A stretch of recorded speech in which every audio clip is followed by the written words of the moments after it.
It's There you go. So this month we read Lessons in Chemistry, and I did reach out to the author, and I did talk with her, Bonnie Garmus, and she's just really busy and could not join us this month, which is fine.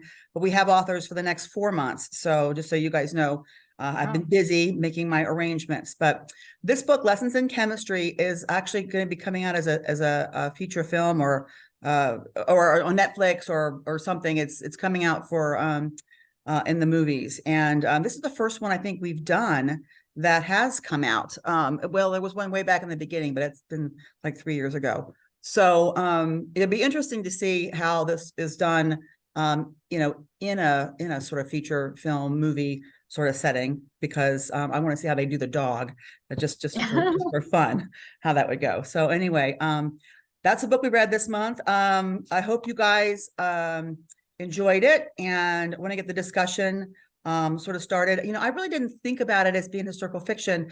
I have a hard time when things are set like in the 60s, thinking that it's historical fiction, but I guess it does qualify as historical fiction. So there's that. And what I really enjoyed about it mostly was the pacing. I don't know about you all, but a lot of the books that you read that are particularly in that genre, they do have places where they drag because the author wants to get a lot of, the background material in. And sometimes you're like, okay, yawn, where's the action? And I did not find this book dragging. Maybe some of you guys did, but I felt that, she moved it along at a really quick pace. And I read this probably back in January, so it's been a while. But I think I finished it within like a day and a half. I just sort of kind of got through it. So it was a very quick read for me. But with that, I'm going to open it up to some sort of opening comments on your thoughts on the book. And then I really want to sort of dive into the character of Elizabeth Zott, the character of 630, and the character of Calvin a little bit, and just sort of get y'all's viewpoints on how their journeys and their arc through the story. So anybody want to give me some just off the top comments on this book? I can start with one. It's not about the book so much. It's more like I've seen comments about that it was funny, that they were laughing and that they found it a little funny. And I didn't find the book funny at all. I found it very interesting, but I didn't think that it was all that, it wasn't funny. So that's just a quick comment. Yeah, I found the character 630 amusing. I just, for some reason, I don't know. I've not been in a head of a dog for a long time. So, and I just found, and I found a lot of his sort of take on people, just a very, very dry humor. And it's almost like stating the obvious, but it was just, I found that particular character on some of that dialogue quite entertaining for me. So I think, Miriam, you're up first. I think I got that right. Miriam, your hand. Okay. So I gotta say, I started reading the book and I'm like, okay, this is like the dumbest book. I can't believe I'm reading it. I can't believe Sharon's done this. And then I decided I really liked the book. Then I was like, it's dumb. And then I started laughing. Oh. So there are these weird, bizarre, humorous pieces in it. So in the end, I decided I really liked the book. I can understand why it's getting all that press, but it was like, it's kind of, it was just really different. It's not the kind of book I would probably pick up. I know I bailed on it the last time I had it with a group, and I was persistent. So yeah, there was like this weird humor as she started to do her cooking show. And I think that's the part that really started to get me. There were just scenes in there where I was just laughing, and there were scenes in there where I was like, huh? And I am not a cook. So I can tell you, I was reading this while I was reading Mastering the Art of French Murder, starring Julia Child and somebody else. And so the two were really nicely in sync with food. Oh, good. And I'll just kind of leave it at that. I have more comments, but those are for later. Okay, great. So yeah, it was a thumbs up, surprisingly. And I'm sorry, Christine, I didn't realize my screen had things backwards, I thought. So now I get it. Christine actually is first. Sorry, Miriam. Christine? Okay. Yes. See, I'm getting really good. I know that CLE on my computer is now Christine. See, I've got that down. Indeed, Christine. And unfortunately, I have not yet figured out how to change it. But a friend recommended this book several months ago. And when I read it, I liked it immediately. Although it's not written in the first person, I'll say I like Elizabeth's voice and the way she handles things. And I found it funny simply because when she says or does things, she's just so matter of fact about it. The first thing that I think of, although it's not early in the book, was when she's brewing coffee for her neighbor, and she's doing it with all of the supply in her newly revised kitchen, and she grinds and weighs the coffee, and she uses distilled water. And her neighbor says, "Haven't you ever heard of Folgers?" But then she realizes this is the best coffee she's ever had. So scenes like that I found very memorable. And her walking to the library was 6:30 and saying, "Oh, I should be in pre-labor and then labor. It'll all go very nicely." And then there's the comment that the baby took that instant to make its presence known, and off she went. Off she went. So I liked it from the get-go. I enjoyed it more and more, and enjoyed it at the end. And it was amazing to see a woman who persisted and who might not have known all along that she was persisting in eventually achieving her goal. And at the end, there was a family for her. So I thought the book was very well done and very moving. And I'm sure some of you know it's already been optioned for, I think, a miniseries on Netflix. I might not be certain about Netflix, but I think it's going to be a series. Yes, it's coming out. It is, I think it's this fall, I want to say. I think. Yeah, I don't remember that far, but I'll look forward to it. I would love to see how they do it, and I would love to see whom they cast in all of these parts, since we all have our ideas of what these people should look like. Right. But it was a great book. I was very, very, very glad you chose it. All right, Lisa. Yeah, hi. I think I saw that there's going to be a movie and a series. Okay, I that was was it. reading, Okay. and it said Apple TV, maybe, I'm not sure, but I kind of agree with Miriam. I don't know if this would have been a book that I would have picked up on my own, but there was so much hype about it. And I'm glad I read it because I really enjoyed it. And I did get some laughs out of it as well. And it's funny because another book club that I'm in read this book as well. We were talking about this last night, and we talked about if we were a woman in the 60s with children and this show was on TV, would this have been something we would have been interested in? And I think, feeling the way I am now, I think I would have enjoyed it. Maybe not, I don't know. And just one other thing, I saw a comment.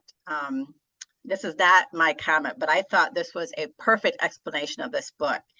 And this woman wrote that it's Julia Child channeling Lucille Ball with a side of Madame Curie. And I thought that was so perfect. You're right. That kind of is, is it in a lot of ways. Yeah. That's an interesting analysis. You know, speaking of that book, one of the things that came up, and I guess one of you guys brought it up to me, and I haven't really researched it, but the author hated the cover on the book that the publisher picked. Who told me that? One of you guys. Oh. And that she absolutely just hated the cover. And by the way, you know, you really don't have much to say about covers, by the way. I'll just tell you how publishers are. The cover I wanted for my book, I got, no, they picked something else. But she absolutely hated it because she didn't like the glasses and the thing in the hair and the coloring and just all of it. So she thought it was not serious enough. So I thought that was an interesting comment. So Miriam, there you go. Teresa. I really liked the book too. I thought it was funny, and I think the fact that she was just so literal, like everyday things that, somebody might say offhandedly or what, she was just so literal about everything. And I thought it was a quick read, and I think it'll be a great show. And also maybe Miriam will start cooking now. Maybe she liked the science aspect of it and start, I can see where that would be a different pull for someone to look at it that way. I'd never really thought about it as being chemistry. So I thought it was really fun. Good. Glad you enjoyed it. And Kathy? Actually, I was going to talk about the cover, so you beat me to it. Go ahead, there. Kathy, go ahead. Tell me what you know. It's just a book that I wouldn't have picked up based on the cover. I do I'll admit, I judge a book by its cover sometimes. And I'm really glad I did pick this one up after much prompting from some of the groups I'm in.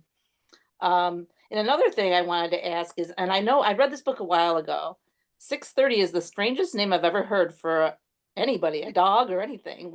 Can you remember why they named? Yes. So what happened is that's the time in which he showed up. Okay. It was a time in which I can't remember how she got him exactly, but it was the time in which he either showed up or she found him, or it's been a while since I read it, but it has something to do with when he arrived, when he came into their lives.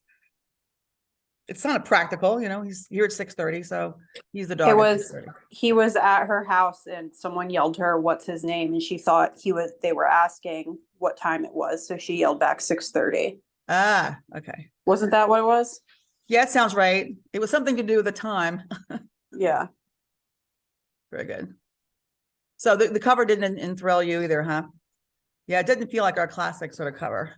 Janet? No, it seemed like a Sorry. romance novel type of a cover to me for whatever reason. And the color it was getting such incredible reviews. And then when I realized that it was, this very strong woman who, overcame a lot of, discrimination and harassment in the workplace. I mean, some of the reviews sort of said that. Okay, let's just take a look at it. And so, like I said, I couldn't put it down. And I found it, like I said, I found it funny, and I found it also, it sort of depicts a lot of what, many of us lived through in maybe not the 60s for me, because I was not, working in that time period, but definitely in the late 70s and the 80s. And so maybe not quite as bad, but and we'll get to that discussion point in a minute as well. So Janet, go ahead.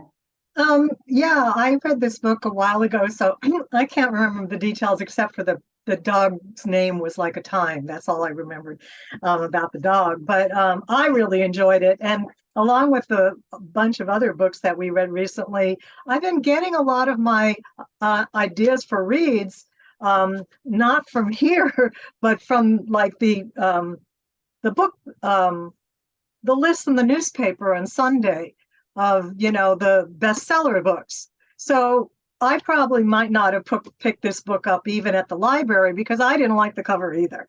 I thought the cover, this pink thing that really just sort of like didn't go along with like this woman who was a scientist / cook, cooking TV show host. But the cover aside, sometimes books have great covers and sometimes they have pretty bizarre ones. And so I just thought it was really well done.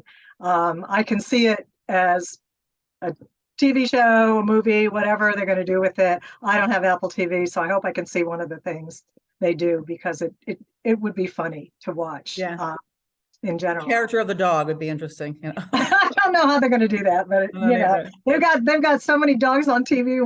When my dog and I are watching TV, I'm always like, look at all the dogs on TV, and he's like, Well, he may be talking to you, just don't know. So yeah, I liked it a lot. Miriam?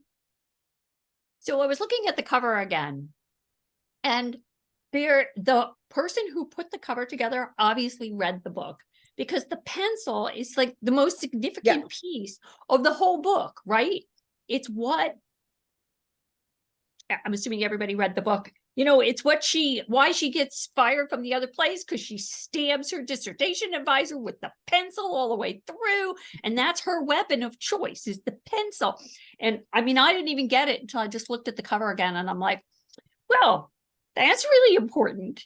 So I get it. But there's no appeal to this cover. It's not going to make you pick it up at the store. No.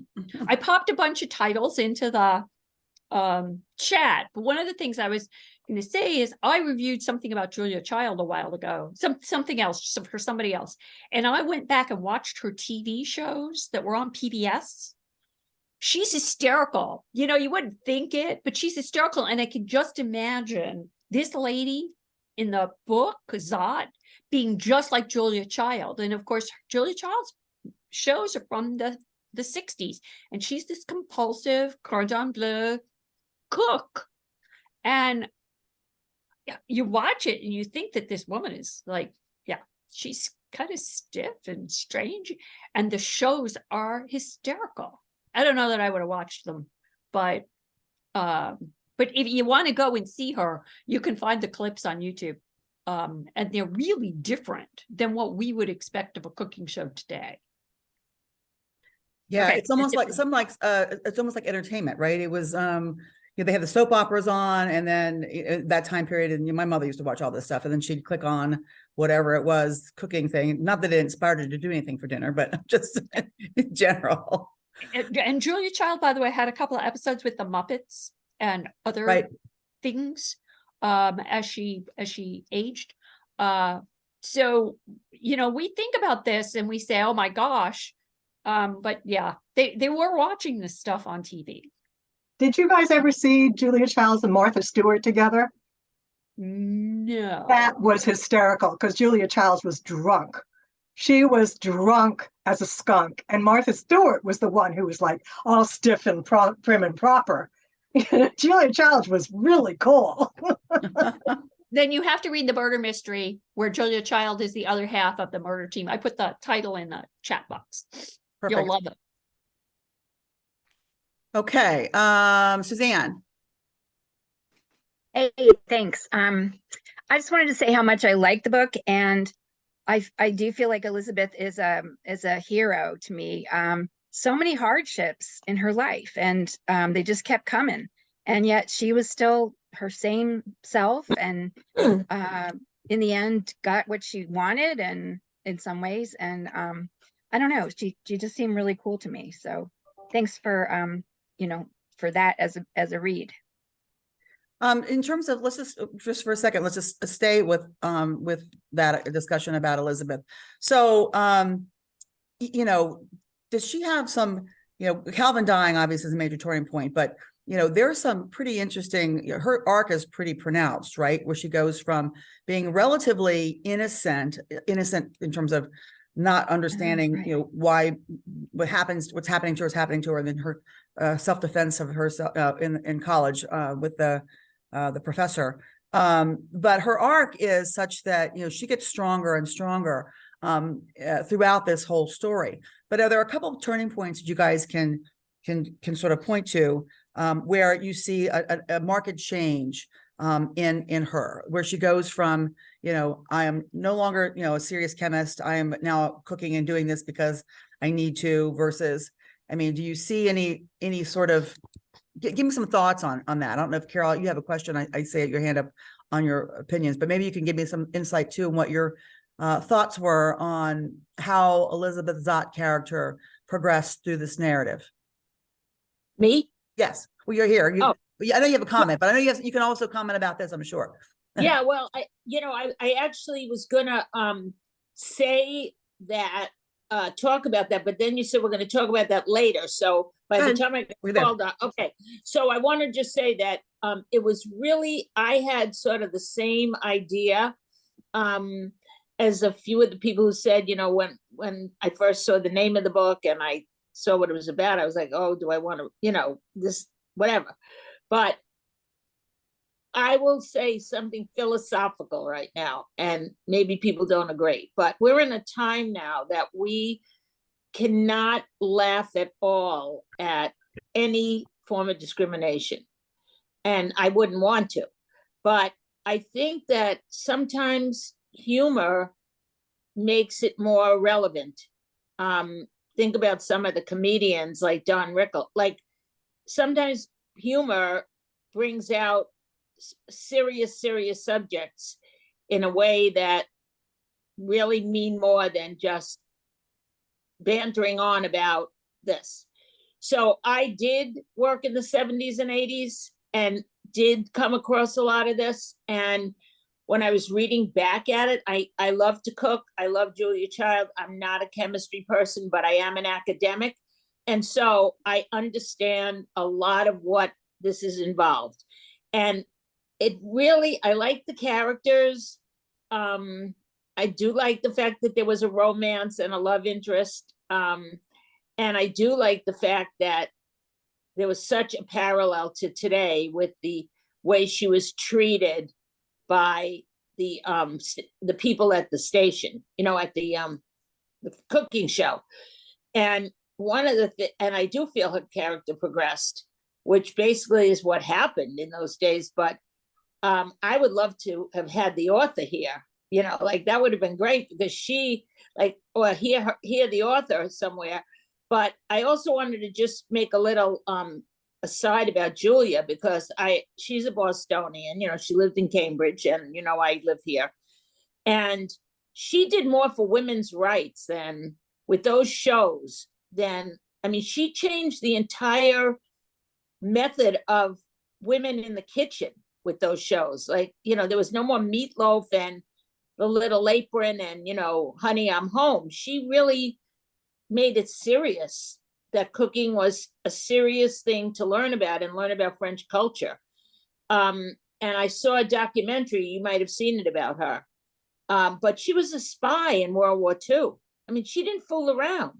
And if we ever had a chance to read a biography, it would be great to read her biography, because she was one badass woman and lived in that time and was a real groundbreaker. So I'm glad that she's part of this whole discussion. I did find myself, when I was reading the book, thinking about, is this based partly on Julia Child? I mean, there was, you know, you're looking sometimes in these historical fictions, you're looking for, you know, elements of truth. In terms of her TV show and being so successful, I was wondering how much, you know, was sort of borrowed from that model when the author had created this story. So I think that's probably very, and I think if the author was with us, we could, I think that would be a very good question to ask her, because, and I think what I'm going to do when I have a minute over the weekend, I'm going to look for some podcasts where she's spoken at a library or spoken, because I like to hear about the backstory of why a person. This is her first novel, as I understand it. Mm. Yeah, this is her debut novel, which is pretty impressive, I think.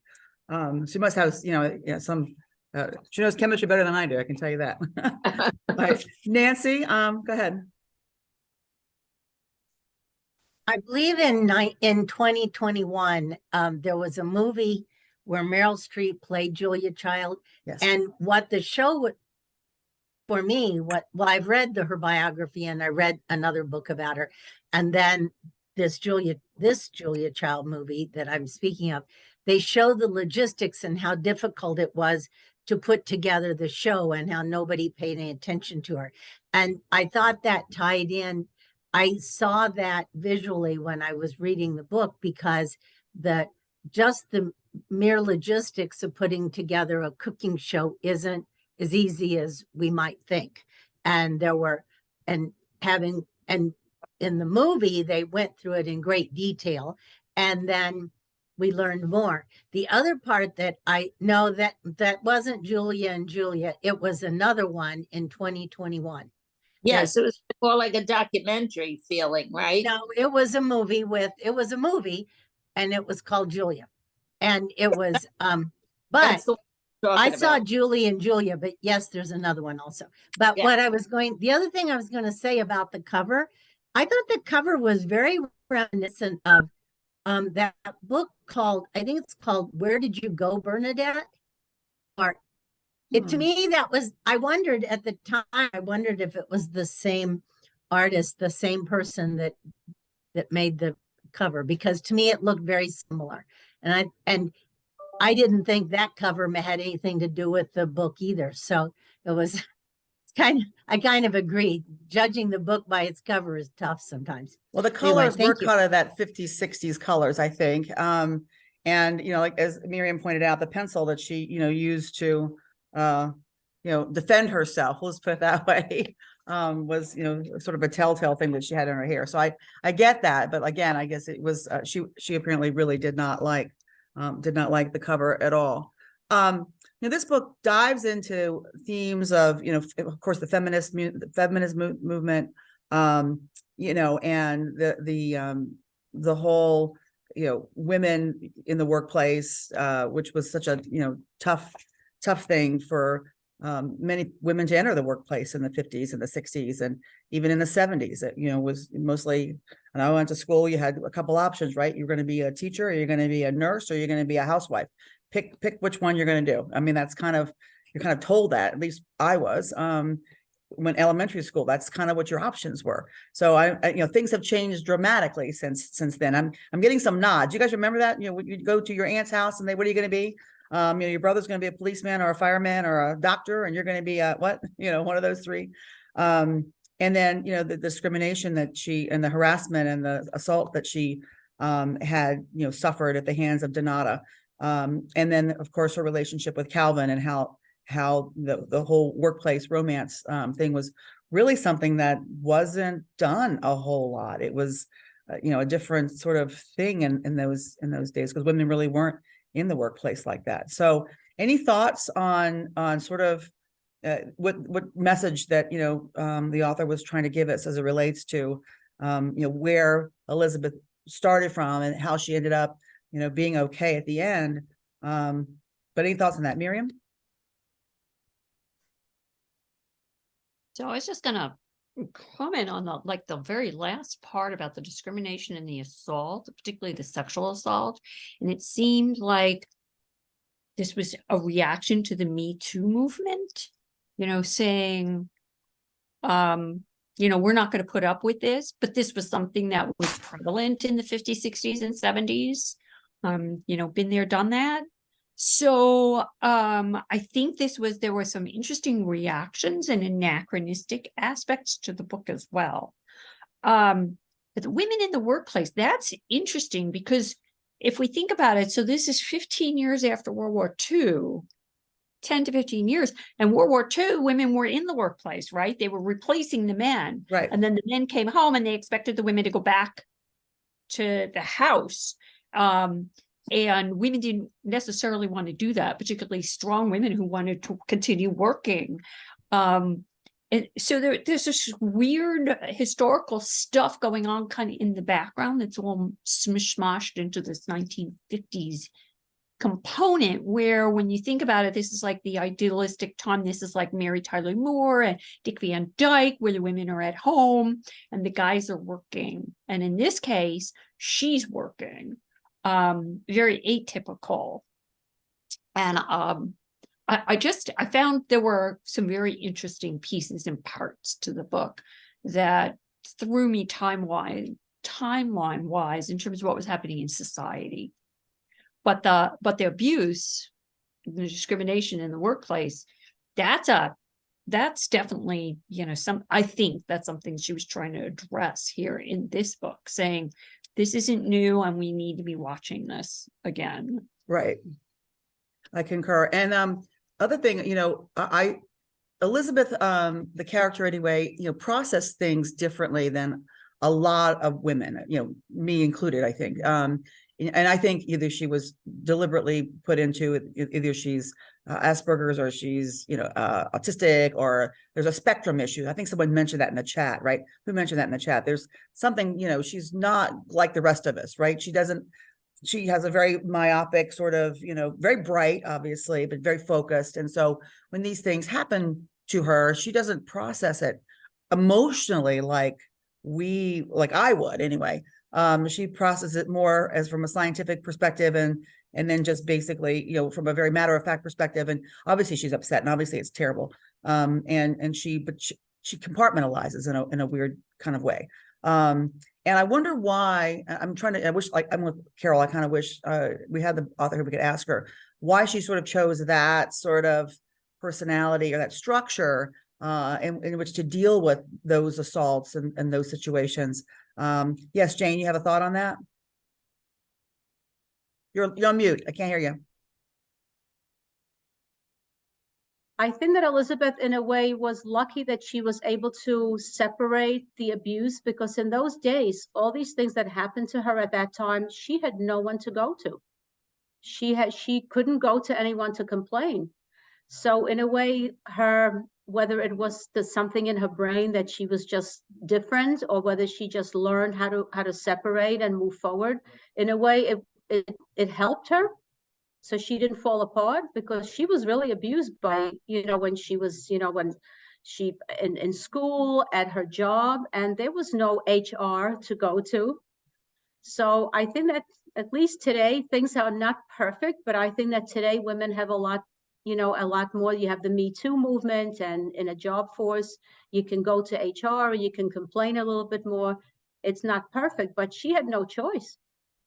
She really, you know, who would she go and complain to? She got fired because she was pregnant and not married, and no one came to support her because she did a great job or nothing. So in a way, her condition, whether there was a little bit of, she was a little bit off, in a way helped her deal with it and move forward. Someone, I think, someone just put in the chat, I think this is interesting. On that note, kind of sort of, there's a theory that Dr. Spock's book, who's this, Evelyn, was intended to send women back to the kitchen. So you get some thoughts on that's kind of interesting. As well as, the compartmentalizing. Jean's got some thoughts too. What do you mean by that? There's a theory about, I didn't know about this, Dr. Spock theory that he wanted to send women back to the kitchen on a government Yeah. thing? After the war, women had run the country so well that when the men came back, they were pretty much useless. So so they had to give us a reason to stay home. So naturally that book was published with the idea that we would all feel guilty and we would all go back home. And it worked for the better part.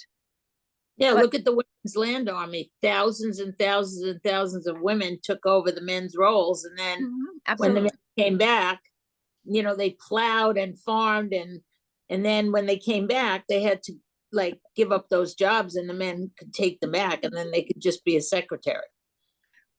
I had a thought. Oh, I'm sorry. Go ahead.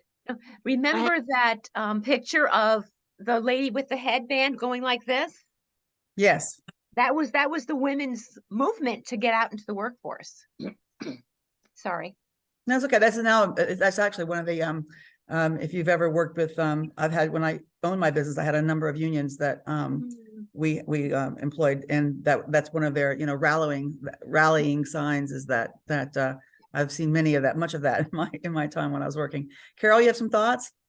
Yeah, I actually had a thought in line with what you were talking about, the type of business, because what I was thinking about was women in the entertainment in those days, in the movies, and how they were in the 40s and 50s, 30s, 40s, 50s, like Betty Davis, people like that who were really, really taken advantage of and had to really stand up for their rights. And they were they were under contract to these studios, and I think that maybe the whole entertainment part, the way she snuck it in with the entertainment, could follow suit with that whole era of women being taken advantage of.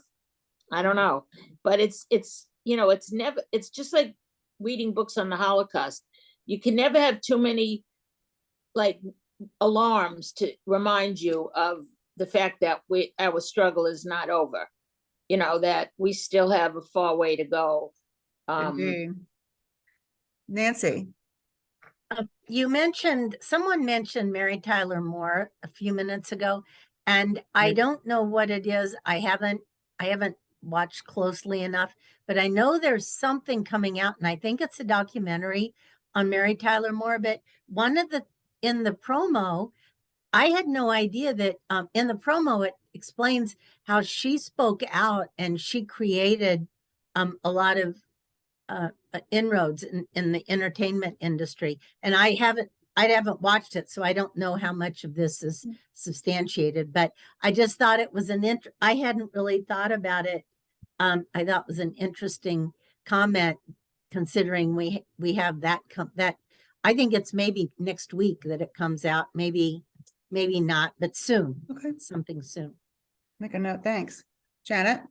Well, I mean, just in line with talking about what women had to go through, and they didn't have an alternative. I mean, Tina Turner, who just died, look at the abuse that she had to put up with. She was born in 1939 and was discovered by Ike Turner when she was 16 or something like that. Really young. And he married her and he beat the crap out of her for years until she finally got out of it. And then she couldn't, from what I remember hearing about her story, is that she couldn't really get started again on her own for quite a while, because it wasn't until like 1975, 76 that she finally kind of like put her whole big, show back together again. So, I mean, strong women still have a problem, but imagine what it was like back in the day where, you just didn't have any alternative, any recourse when, people like your own husband would beat the crap out of you. So. Well, there's something I'm glad you brought up the Tina Turner thing, because that's an interesting, and it brings me to the Calvin character, and that is, he was very smart, and he brought her into his lab, but how much credit did we find that he took for her work, or how much credit did he get for her work, and how loud did he speak out for it? It's an interesting sort of discussion, because for all of his whatever, I mean, he tried really, I don't know that he did the right thing by her in terms of, protecting her, or at least getting her the recognition that she deserved. Now, he did with this little fairy godmother person, who ends up being I'm trying to remember, his mother, I suppose, right? Or the mother, and that's the whole, at the end of the book, when the mother shows up through that charity, that foundation. But any thoughts on his character? I mean, I think he was just probably as, sort of off the spectrum a bit as she was. They both were very, very bright. I would have liked to see him speak up more for her. Any thoughts on that? Or is he just too out of the whack, out of the, just off the spectrum, not really engaged in reality, what was really happening? Did anyone else feel that he wasn't speaking up enough, or wasn't giving her enough credit? Or, yeah, Janine, you did? Yeah. I don't know. I kind of liked him. I think he did the best he could in that era, because also he was one of the men in charge, and I think he was off, and I think just the fact that he fell in love with her and that he was able to have a relationship with her, and he did try to support her. I think he did the best he could.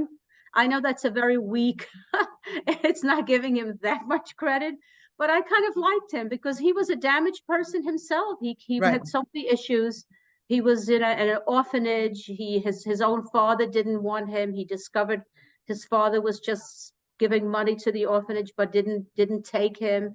So I think he had so many of his own issues, and I was kind of happy for him that he found love and he found not just his lab work. So I kind of was rooting for him, and I felt bad when he got killed. I think that I would have liked to see what more developed, but then she would not have become who she did become with, had he been in her life. Right. So anyway, I think also we all tend to read some of these characters with our own lens in terms of our own personal experience, right? So I may see Calvin as, someone that I had to deal with in my life, and maybe indeed he was a hero. And so I think that we all need to, it's interesting when you read books like this, it's sort of, you can put yourself in pieces of characters, and you find some of that commonality that sort of, makes you look at a character with a particular sort of slant, which may not be fair. But it just, so it brings these stories so close to home. Suzanne. She didn't want his help, and but what he did do did help her. But when she found out about it, I remember she was not happy. So there's that. Don't have a good answer, but I thought he was a good character too. I loved how he included her in rowing, and I'm so curious now about rowing. Is the way they describe things, is that really how it happens? Everybody's in sync? Like, it was really interesting. So I don't know. I forgot the rowing part. I forgot all about that. That sounded abusive to me, by the way. But yes, it was his hobby, I suppose. So yeah. I don't know. Anybody row here? Anybody used to row like a long time ago? No? Yes? I don't row, but actually this is another vote for Julia, because in Cambridge, where Harvard is, that's like the big rowing place with the Boston, whatever they call it. I go every year. Yacht club. The Boston yacht, yeah. Well, no, the what they call the rowing competition. They come from all over the country. Something on the Charles. Yes, the Charles Regatta. And so that would sort of you know, go along the line of Cambridge and Julia and Harvard, or, you know, This what book was in college. this book was set in California, right? I mean, they were out Oh, in, but yeah, they're about in LA. This book Yeah. was set in LA, right? I think, yeah. who knows? Carol's right. It's big in Boston. Yeah. Huge. They had Georgetown here too, but I thought this book was set in Los Angeles or Rowing is really big here because the weather is, always good. And I taught sailing for a while, but it was actually boating for disabled people. And one of the things we taught was rowing to blind people. So Wow. in a skull and stuff too. So yeah, there's a lot of people that do rowing out here and kayaking and all of that kind of boat kind of stuff. The author is a rower. That's her background. And I listened to the book. I did through Audible. And at the end, they had a half-hour interview with the author. And that was one thing that she brought up, is that was part of the one piece of her that was really in the book was based on her rowing. And so it's very true to life how they're obsessed and, all of those things. So she was a rower in real life. Makes sense. And it was set in Commons, California, which is supposedly down in LA area. So that's sort of Vin City. And that's why he moved there because the weather was always nice and he could row all the time. Or something along those lines. Yeah. So Christine again. Yes. I have rowed in a single scull, not very well. My husband had one and I tried it out, but we used to have an ergometer to exercise with. And I can only say that the ergometer is almost intoxicating because the results of your effort are immediately available on the little screen. You can see how fast you're going, how many calories you're using, and how much force you're using. And I also had an opportunity once working at a summer camp to meet a group of female, in fact, many groups, because it was a competition, female college rowers. And I will say, I have never met a more intense, focused group of people than these rowers. It's hard work. It's hard to work as a team, but it seems that they're incredibly devoted. And they always get up at 4 o'clock in the morning to do it. I don't know why they can't do it at noon, but they always get up at 4 o'clock in the morning. It's at least for the it gets windy later in the day. It always gets windy later on.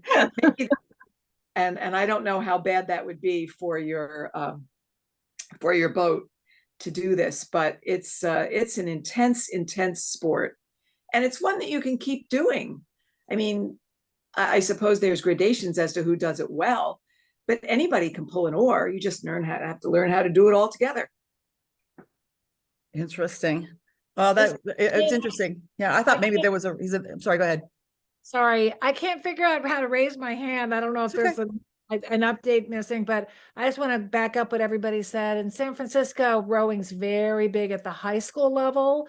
And so all of my mommy girlfriends would get up at 4 o'clock in the morning to take their son or daughter to rowing practice, but it is all consuming. But I guess it's the team thing and the fluidity, what's the word? The synchronization. There's magic to that, like dancing or other things where you're in sync with other people. That feels so good when you're in rhythm with other people like that. So anyway, just want to back up. I'm not a rower. My kids weren't rowers, but my friends who have children who were rowers, it's all in. And that's fun. That's fun. Sorry, yeah. I can't figure out okay. Evelyn has an interesting comment. If you guys look at the chat, that one of the reasons that she thinks that Calvin was so drawn to it is it's that rigidity, that's that discipline, it's that that structure that's required, that synchronization. So that sort of reflects kind of who he was and his person. That's a very interesting observation, and so it makes sense that he would be into that.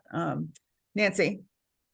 Well, just out of something humorous, you're talking about young people rowing. My friend lives in a very large retirement community. They have a huge number of people that do the dragon boat rowing, and talk about people being rigid. You get some 75-year-old guy that's the guy in charge of fracking the whip, and she said everybody has to follow in line. They people start and give up because it's way too rigid. So I just think of, here I'm hearing rowing and I'm thinking of the old people I know that do it. And you guys are talking about young people that are healthy doing it. Right. They had a lot of oxygen and stuff nearby when they were doing it. Probably would need that. So let's get back to the story again. One thing I found interesting about this book is that usually I can, I don't know about you guys, but I'm fairly good at being able to figure out how it's going or what the ending's going to be like. And I thought that the guy that showed up in the dark suit was perhaps his father. And I figured, that for certainly they were back at each other, the guy that he was being lied, the father was being lied to and Calvin was being lied to. But I was surprised that it was the mother in that situation and sort of how that turned around. And then I was also surprised that, this relationship that she had with Walter that ended up being her housekeeper, the next door neighbor's relationship with Walter as well. So I thought that was another interesting twist to this. Were there any things that struck you guys in terms of you didn't see coming or you were surprised or it took a turn that maybe wasn't believable?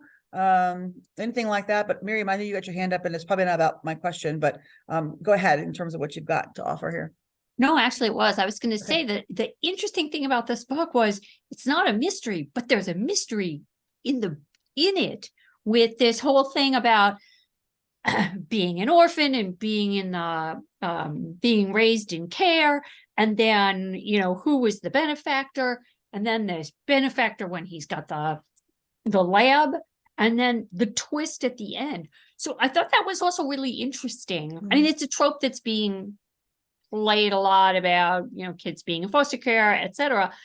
But it was a very interesting twist at the end. I mean, I knew something was going on there, but I had no idea it was the woman behind it was the mother. I really did think it was the guy. Yeah.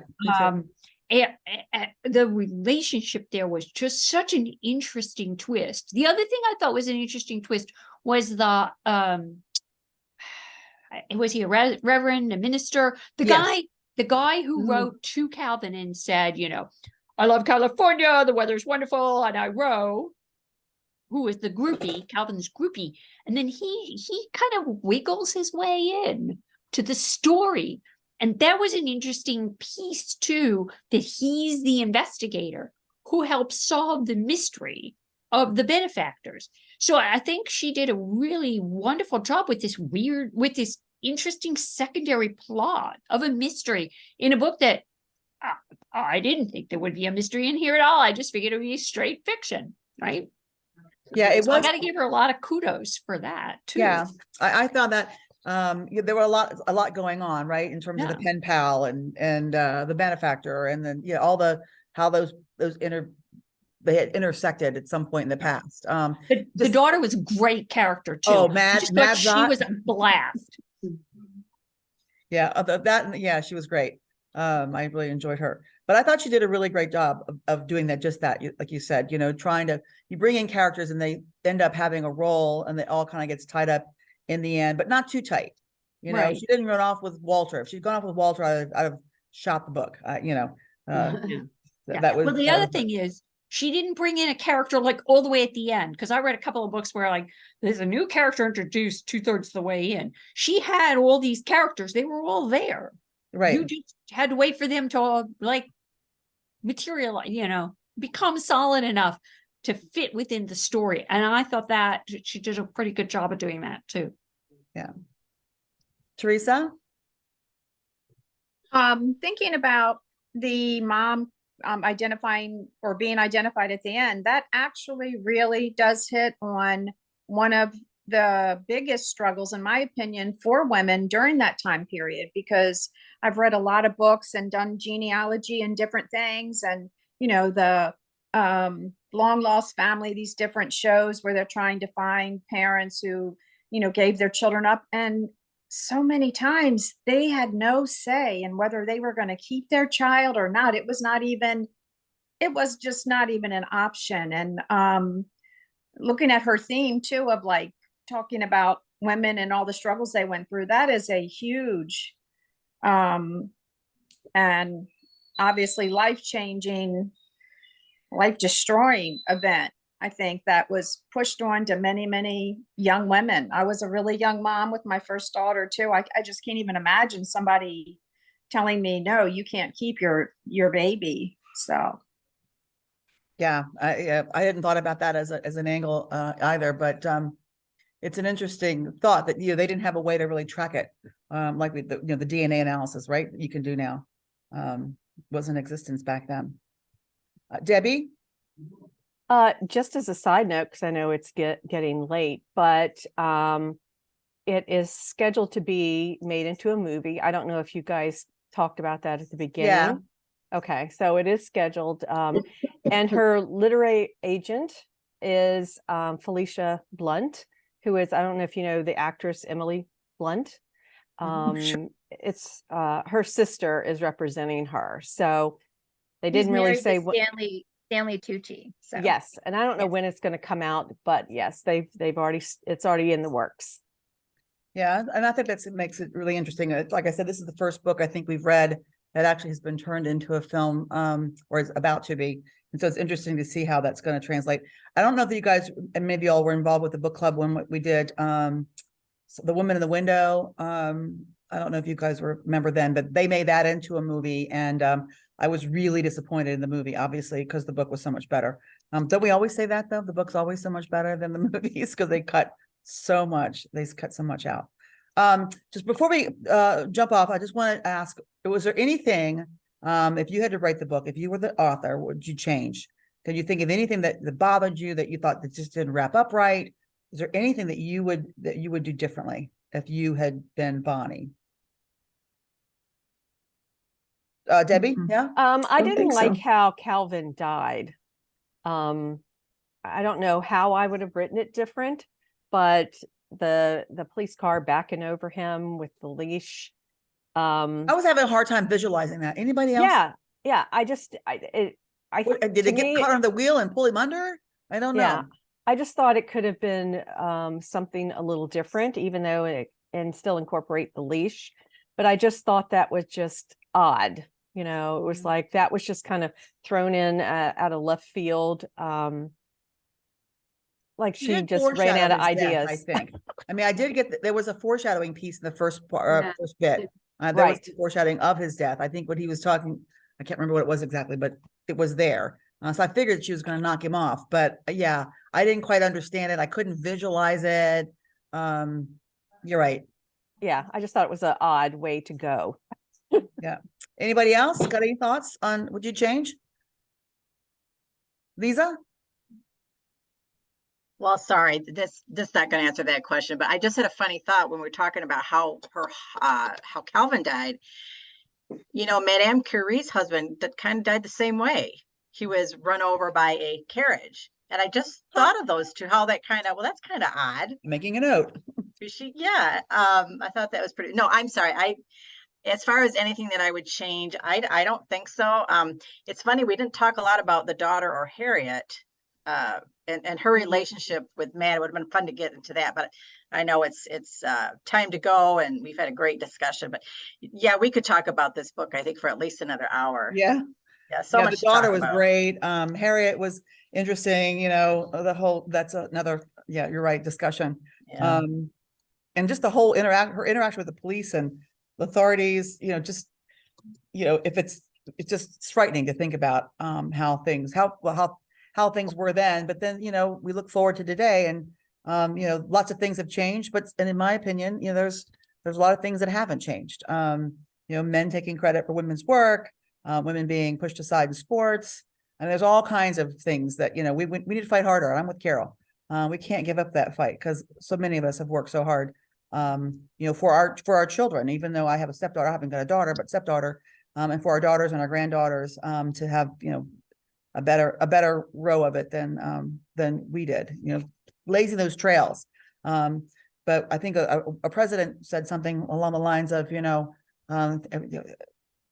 is always worth fighting for, right? If you don't continue to fight for it, you'll lose it. So not just freedom, but in our case, the liberty to do what we want and have opportunities that aren't, shadowed by others.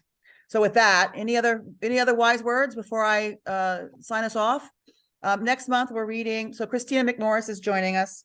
We're reading The Way We Hide, and it's about a woman based on a true story, a Houdini type lady who, was a magician. I'm lost for words right now, but you know what I'm talking about. One of those magician kind of disappearing acts. I can't remember the name of the woman, but it's called The Way We Hide, and it's by Christina McMorris, and she'll be joining us. And I think it is June 28th. Is that right? Is that the top of my head? Let me look. Sorry, I am slow. And no, it's June 27th. No, that's not right. So no, June 29th, June 29th. Looking at July. Thursday, June 29th. And then the next one will be, it's going to be a little earlier in the month. I think it's the 20th of July.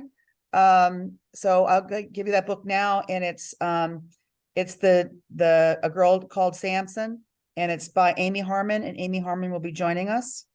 August is going to be London Seance Society, and Sarah Penna is going to be joining us. And then September is going to be my favorite author friend, Susan Meissner, her new book, Only the Beautiful.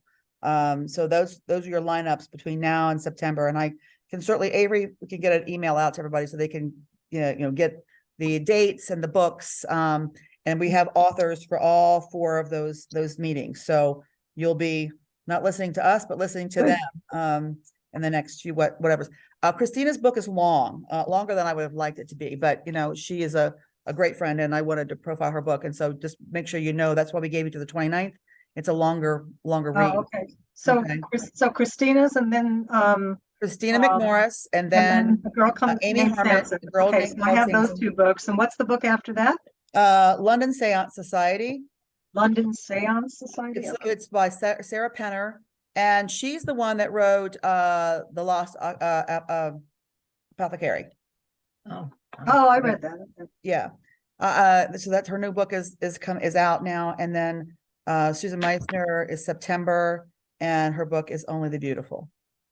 And I haven't got October, November, and December figured out yet. I think this is enough, right? Yeah, I have my hand up for a second. Sure.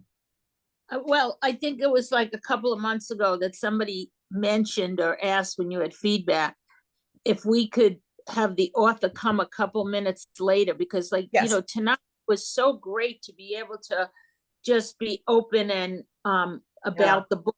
I mean, we all liked it, but my thought is I'm going to have them from 7 until 7:45, and then I'll dismiss them, and then we'll go for 15 minutes to discuss.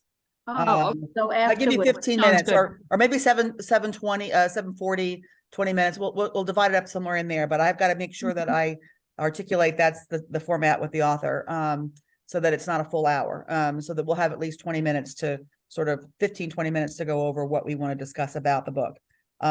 It's hard to ask them for only a half hour, just because you guys get into discussions and it just goes longer. I mean, if we can get them off in a half hour, but typically that's not going to work. Well, it depends on the book, but I know some authors are really chatty and some authors aren't, but I know Amy Harmon's chatty, and I know Christina McMorris is chatty, and I know I know these girls, and so I know that they're going to be interested in talking to you about it. Somebody had mentioned, I wrote down The Homecoming by Kate Morton. I'm not looking at that one. I haven't read it yet, but if we do, that would be in October. Well, I don't know if anybody read it. It's at Costco, and I was going to buy it, and then I changed my mind because I really kind of don't want to buy books anymore. I have just too many. And so mostly I either get a Kindle version or I get it in the library. But I read it. Homecoming was the best book that I've read wonderful. this year. Yeah. Oh, okay. Okay, good. Wow. I read it, and now I want to read all her books. Okay. Maybe I'll run over to Costco and get She's a great author. So pencil that in for October. It's a perfect time. Homecoming, October, we can have s'mores. We can all wear our football mums, You just say the author of the June book, please, because I was brain dead. Christina McMorris. Christina McMorris. Christina McMorris. Okay, thank you. Yeah. She is someone who's been really good to me, and her book's a little long, I'll just tell you, but you know, I really wanted to give her an opportunity to come talk with us. The last time we spoke with her, she was with Susan Meissner. They together had done the book. What's the name of it now? I can't remember what it was called. Oh, you ready? The one about San Francisco. Yeah. When we had wings. When we had wings, correct. Wings. Correct. No, yeah, Susan Meissner did the other one in San Francisco a couple years ago. Right. They're both good. Susan Meissner, I love her work. So and this yeah. book, she's getting great reviews on the new one that's out, and it's about the eugenics issue going on. Oh my God. At the time. So yeah, I thought that was kind of interesting. So all right, ladies, I have kept you 6 minutes longer than normal. I apologize. I have to go pick up dog. All right. Thank you guys. This was great. Thank you. Thank you. All right. Good Can night, you guys. send all those dates in an email? Yeah, I will. They'll be in there. I promise. Okay, thank